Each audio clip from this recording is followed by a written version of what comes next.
जो भी जनजातीय एरिया है वहाँ से वोट एनडीए को जाता था। बीजेपी ने जनता को धोखा दिया। पूरे विश्व के पटल पर इस बिहार का सम्मान और गौरव बढ़ा है।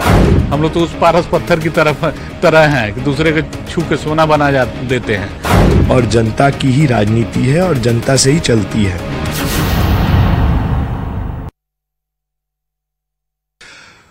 वाल्मीकि नगर लोकसभा सीट में थारू जनजाति का वोट बेहद खास हो जाता है और किसी भी हार और जीत में निर्णायक भूमिका अदा करता है।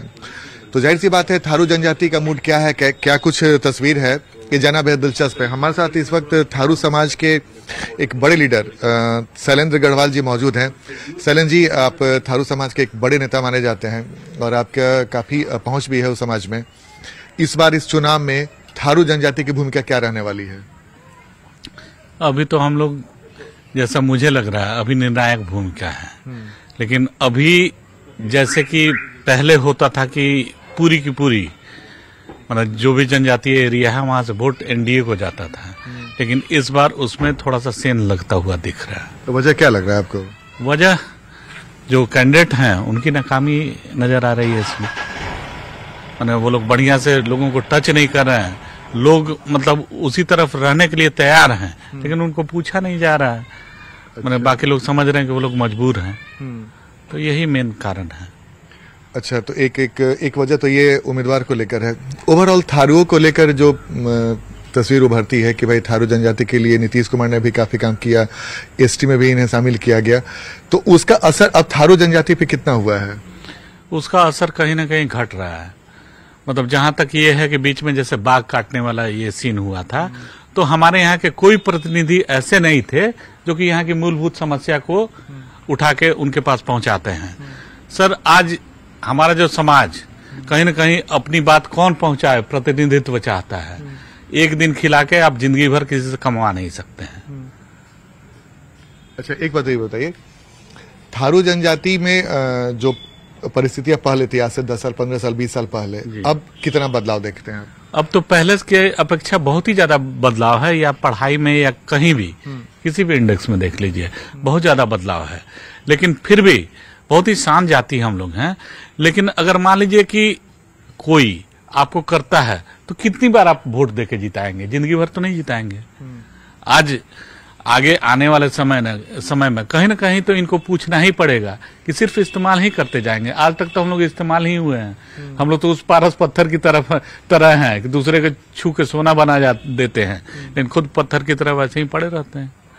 तो इस बार थारू की भूमिका सबसे महत्वपूर्ण है। इसमें जो समीकरण वाल्मीकि नगर का देखते हैं आप, ओवरऑल, अगर हम सिर्फ थारू जनजाति की नहीं बात करें, ओवरऑल जो समीकरण आप देखते हैं, तो क्या दिखता है वाल्मीकि नगर में? वाल्मीकि नगर में यहाँ पे एनडीए कभी भी भारी है, लेकिन बशर्ते सब एक्टिवेट हों तो यहाँ यूपीए कभी नहीं जीत पाएगी अगर एक बाकी समीकरण से छेड़छाड़ नहीं करे तो। ये मतलब ये तस्वीर एकदम क्लियर है। लेकिन अब बाकी लड़ने वालों को या बाकी जो स्ट्रेटेजी बनाते हैं उनको समझना चाहिए। अच्छा, एक आखिरी सवाल है, थारू जनजाति को और क्या चाहिए? क्या डिमांड रहता है थारू जनजाति का मुख्य? एक तो जंगल से हम लोग बहुत ज्यादा परेशान हैं, और जो आने जाने के लिए, जैसे पढ़ने के लिए, बाकी डिग्री कॉलेजेस नहीं है। पूरे इतना बड़ा एरिया है, कहीं भी डिग्री कॉलेज नहीं है। तो यही है कि थारू उतना कमाता नहीं है कि ज्यादा लेबर क्लास है कि बाहर शहर में भेज के अपने बच्चों को पढ़ा सके। तो अपने ही जगह खा के अगर डिग्री कॉलेज हो जिसपे ये लोग आगे चल के नौकरी, मतलब पढ़ाई में सबका ध्यान आए आज, तो ये कर दे तो हम लोग के लिए बहुत सहूलियत होगी। और बाकी जंगल की समस्या, मतलब जंगल के पदाधिकारी आते हैं, आके इतने ज्यादा पावरफुल हो जाते हैं, तो एक जमींदारी प्रथा गई और सबसे बड़े जमींदार आके ये लोग बैठ जाते हैं। तो ये में जब तक, बाकी कहते हैं कि टूरिज्म का बहुत बड़ा हब है, लेकिन जब तक पार्टनरशिप मिलेगा नहीं, हम लोगों का पैर दबाएंगे, गाइड बनेगा, उससे डेवलपमेंट थोड़ी होगा। तो ये थे हमारे साथ शैलेंद्र गढ़वाल, जो थारू जनजाति के एक बड़े नेता हैं। उन्होंने बेसिक समस्या भी बताई, वाल्मीकि नगर लोकसभा सीट का समीकरण भी बताया, और ये भी बताया कि समस्या कहाँ पे है और उसे कैसे दूर समय पर करना होगा, नहीं तो समस्या हो सकती है। तो इस वक्त हमारे साथ मौजूद हैं वाल्मीकि नगर से एनडीए के उम्मीदवार सुनील कुमार, और प्रचार करने आए हैं। और हम आपको तस्वीर भी दिखा दे रहे हैं, बिकॉज इन्होंने एक छोटी सभा को संबोधित भी किया, लोगों से वोट की अपील भी की। इस दौरान कुछ गिले शिकवे भी इन्हें सुनने पड़े, लेकिन चुनाव के समय ऐसा कुछ होता है। सुनील जी, क्या माहौल है? देखिए, आज का जो 25 मई को जो वाल्मीकि नगर लोकसभा में चुनाव होना है, इसमें पूरी मुस्तैदी के साथ वाल्मीकि नगर लोकसभा की आम जनता जो है मोदी जी और नीतीश जी को एकदम जो आंकड़ा है, जो संकल्प है कि भारत में 400 पार और बिहार में 40 पार, इसकी संकल्प को बड़ी मजबूती के साथ आगे बढ़ रही है और बड़ी मजबूती के साथ यशस्वी प्रधानमंत्री तीसरी बार प्रधानमंत्री बनने जा रहे हैं। तो आप डबल इंजन के नाम पे वोट मांग रहे हैं, इसका मतलब यही हुआ ना, विकास के नाम पे? देखिए, सबसे बड़ी बात है कि हम आपसे यही कहना चाहेंगे कि हम लोग के जो भारत और बिहार के जो नेता हैं, उस नेता के सामने किसी का जोड़ ही नहीं है।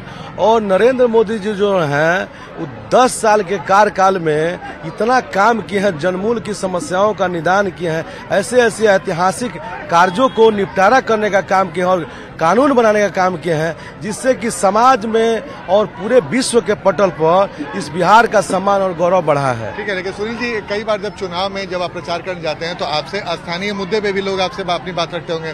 तो सुनील कुमार ने ऐसा क्या विकास किया है कि वाल्मीकि नगर की जनता एक बार फिर से सांसद चुनेगी? देखिए, सबसे बड़ी बात हम कहना चाहेंगे कि हम तो बाई इलेक्शन में आए, उसके बाद कोरोना आ गई, लेकिन मैंने बड़ी ईमानदारी और तत्परता के साथ इस वाल्मीकि नगर की सेवा की है। और सबसे बड़ी यहाँ की समस्या थी, आपको मसान नदी का हर साल जो है इतना मतलब 45 किलोमीटर लोग जो है पहाड़ी नदियां का जो पानी इतना प्रेशर में आता था और फसल बर्बाद होते, घर से बेघर लोग हो जाता था।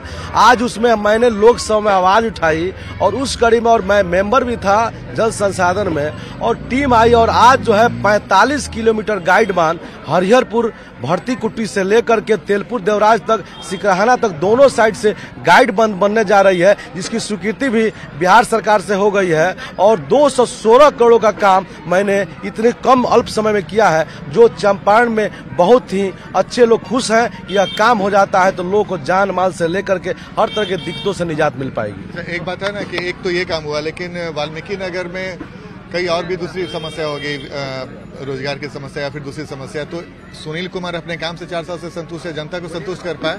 देखिए, सबसे बड़ी बात हम कहना चाहेंगे, जो रोजगार की बात है, बिहार के यशस्वी मुख्यमंत्री ने यह साबित कर दिया है कि हर जगह जीविका समूह बना करके और स्वयं सहायता समूह बना करके लोगों को आत्मनिर्भर बनाने का जो बीड़ा नीतीश कुमार जी ने उठाया है, उसके चलते लोग अपने बच्चों को जो है बाहर भेज करके पढ़ा रहे हैं। बताइए, कौन ऐसी सरकार है कि जो 4 लाख का गारंटी स्टूडेंट क्रेडिट कार्ड में, उसका गारंटर खुद माननीय मुख्यमंत्री और सरकार है, और 4 लाख का जो है स्टूडेंट क्रेडिट कार्ड के माध्यम से लोगों को, जो लड़के पढ़ने वाले हैं, जो पैसे के अभाव में नहीं पढ़ पाते थे, उसके माध्यम से जो है आज जो है अच्छे अच्छे संस्थानों में उनका नामांकन हो जाता है और अच्छे से पढ़ लेते। और एक बात और कहेंगे, यहाँ पर एक और भी धार्मिक क्षेत्र के दृष्टिकोण से यहाँ पर एक सोमेश्वर धाम है, सोमेश्वर धाम कालका मंदिर है, जिसकी ऊंचाई धरातल से जिस वैष्णो धाम की जो है उसके लिए जितना, उससे ज्यादा इसकी हाइट है जो शिवालिक में है। उसके लिए हमारे संज्ञान में पिताजी जो मेरे सांसद थे, उन्होंने भी प्रयास किया कि इसको वैष्णो धाम के तर्ज पर विकसित किया जाए। मैंने लोकसभा में आवाज उठाई, वहां से भी टीम आई थी, और कुछ फॉरेस्ट का बंदिशें हैं, लेकिन फिर भी हमने प्रयास किया है कि इसको सोमेश्वर धाम को वैष्णो धाम के तौर पर विकसित करें। तो इससे रोजगार का सृजन होगा और पर्यटन के क्षेत्र में यह समाज में लोगों के लिए बहुत बड़ा आस्था केंद्र होगा। आपकी लड़ाई इस बार दीपक यादव से है, जो कुछ दिन पहले तक बीजेपी में थे, अब महागठबंधन से उम्मीदवार हैं। तो क्या कितनी मुश्किलें आ रही हैं? कहीं कुछ लड़ाई नहीं है, आप बताइए। कहीं तो होगी ना? हम बता रहे हैं, लड़ाई कहीं नहीं है। आप जो है आज के युग में आप लालटेन लेकर चल रहे हैं, आप यह नहीं समझ पा रहे हैं कि नीतीश कुमार जी ने हर घर में बल्ब जला दिया है। अच्छा, एक सुनील जी, एक और भी बात है कि हिंदुत्व के नाम पे भी देख रहे हैं कई जगह इंडियन उम्मीदवार वोट मांग रहे हैं, आप भी हिंदुत्व के नाम पे वोट मांग रहे हैं? देखिए भाई, यह देखिए क्षेत्र हिंदुत्व एक सामाजिक सरोकार का चीज है और आस्था का चीज है। सब किसी को इसको सम्मान करना चाहिए, और हम लोग तो सभी समाज के लोगों को सम्मान करते हैं, चाहे वह हिंदू हो, मुस्लिम हो, सिख हो, ईसाई हो, और सभी के बारे में हम लोग सोचते हैं कि उनका उत्थान कैसे होगा। आप जानते हैं नीतीश कुमार जी ने जो जातीय गणना कराया, और जातीय गणना करा करके उन्होंने, आप देख लिया हमारे क्षेत्र में एसटी क्षेत्र है, यहाँ पर थारू उरांव की जातियां हैं, और आपको जानकारी है कि जब अटल बिहारी वाजपेयी की सरकार थी और माननीय मुख्यमंत्री नीतीश कुमार जी रेल मंत्री थे और जुएल उरांव साहब उस समय जनजातीय मंत्रालय थे, और हम सब जानते हैं, और हम लोग के नेता नीतीश कुमार जी ने आए थे उस समय, और जुएल उरांव जी से आए थे मुख्यमंत्री जी के पास, उस समय रेल मंत्री थे, तो उन्होंने कहा कि एसटी को दर्जा दीजिए, और उसी समय एसटी का दर्जा दिया और जातीय जनगणना कराकर उस आरक्षण को भी मुख्यमंत्री जी ने 2% करने का काम किया। यानी कहने का मतलब है सभी समुदाय, सभी के धर्म के हम लोग आस्था को, विश्वास को आगे बढ़ाने का काम करते हैं। आप देख ले, अति पिछड़ा समाज, महिला समाज के हर क्षेत्र में नीतीश कुमार जी ने काम करने का काम किया है। सुनील कुमार है जो जीत को लेकर दूर करने की बात करें तो बहरहाल अब गेंद जनता के पाले में है कि वो उनका फैसला क्या होता है। वाल्मीकि नगर संसदीय सीट से महागठबंधन के उम्मीदवार है दीपक यादव, इस वक्त हमारे साथ मौजूद है। दीपक जी, सुबह से दिनचर्या देख रहे हैं कि लगातार लोग आपसे मिलने आ रहे हैं, आप देर रात तक चुनाव प्रचार भी कर रहे हैं, क्या माहौल देख रहे हैं? चूंकि सवाल इसलिए भी मौजूद हो जाता है ना, कुछ दिन पहले तक आप बीजेपी में थे, उसके बाद आपने गठबंधन बदला और आप आरजेडी के टिकट चुना रहे हैं, क्या माहौल देख रहे हैं? देखिए, सबसे पहले तो ये सबसे बड़ी गलतफहमी है कि मैं बीजेपी में था या इस पार्टी में था, उस पार्टी में था। मैं सबसे पहले वाल्मीकि नगर की जनता की पार्टी में हूँ। मुझे जनता के लिए कार्य करना है और मेरे को जो भी कार्य करना पड़ेगा जिससे मैं अपने चंपारण के, वाल्मीकि नगर के लोगों के लिए कुछ कर पाऊंगा, वो मुझे करना है। उसके लिए जो भी दल मेरे को सपोर्ट करेगा या जो भी दल जनता के भले में काम करेगा, बीजेपी ने जनता को धोखा दिया, ठीक है ना। जिस तरीके का कैंडिडेट वो लेके आए हैं, जनता से आप पूछिए, आपको बता देंगे। और जिस तरीके का कैंडिडेट आज राजद सोच समझ के, तेजस्वी जी, लालू जी जिस तरीके का कार्य किए हैं, जनता में इतनी उमंग है कि आज जिस हरे गमछे को वाल्मीकि नगर लोकसभा में लोग मतलब बहुत न्यूट्रल होते थे उसके लिए, आज उस गमछे के लिए मतलब कोई अगर सड़क पे पहना घूमता मिले तो उसका नोच के ले लेते हैं, छीन लेते हैं। गमछे की इतनी डिमांड है कि मतलब दुकानों में लोगों को मिल नहीं रहा है। लेकिन एक आदमी है राजस्थान गए हरा गमछा लेने। अब सोचो, एक वोटर है हमारे, वो राजस्थान से गमछा अपना लेके आए हैं। तो इस तरीके की हालात है। एक सवाल सर ये भी है, क्योंकि वाल्मीकि नगर सीट है वो एनडीए का मजबूत गढ़ माना जाता है, तो क्या आपको लगता है कि इतना आसान है आपके लिए उस गढ़ को भेदना? देखिए, पहली बात तो अगर कोई ये समझता है प्रजातंत्र में कि ये मेरा गढ़ है या उसका गढ़ है, तो ये बहुत बड़ी भूल है। जनता का गढ़ है हिंदुस्तान में, और जनता की ही राजनीति है और जनता से ही चलती है।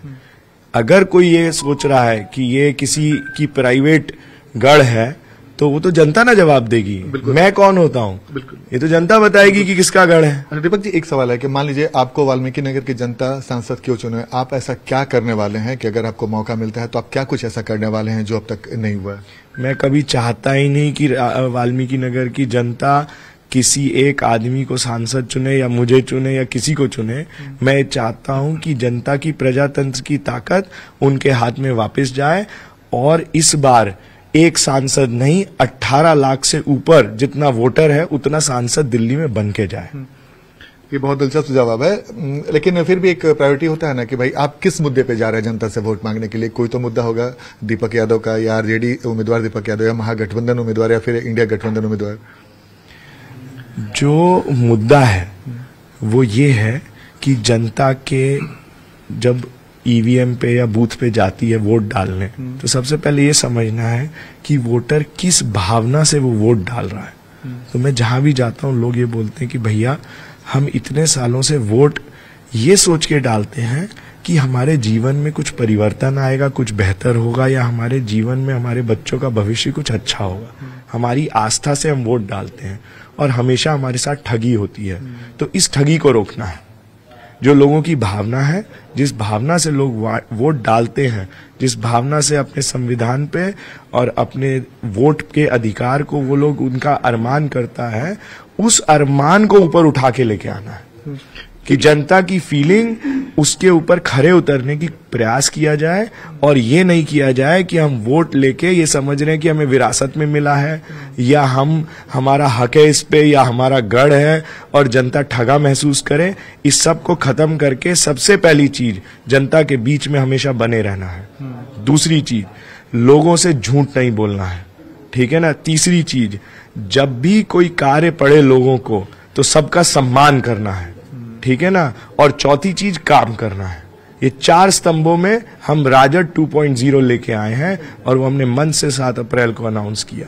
और जब इतना काम करेंगे तो 50% 60% प्रॉब्लम डे 1 पे खत्म हो जाएगी। कार्य करना, मैं कोई जादू की छड़ी नहीं लेके आया हूं कि मैं ये सड़क बना दूंगा या पुलिया बना दूंगा, ये कर दूंगा, मगर सच तो बोलना चाहिए ना। ये तो नहीं बोलना चाहिए बन रहा है बना रहे हैं और कर कुछ रहे नहीं है, घर में जाके सो गए हैं, ठीक है ना।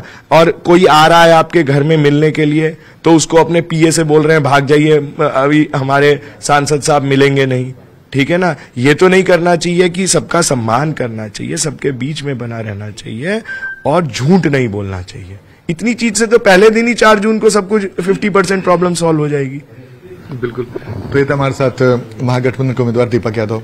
कैमरामैन दीपक के साथ आनंद अमृतराज, न्यूज 18 नेटवर्क, वाल्मीकि नगर।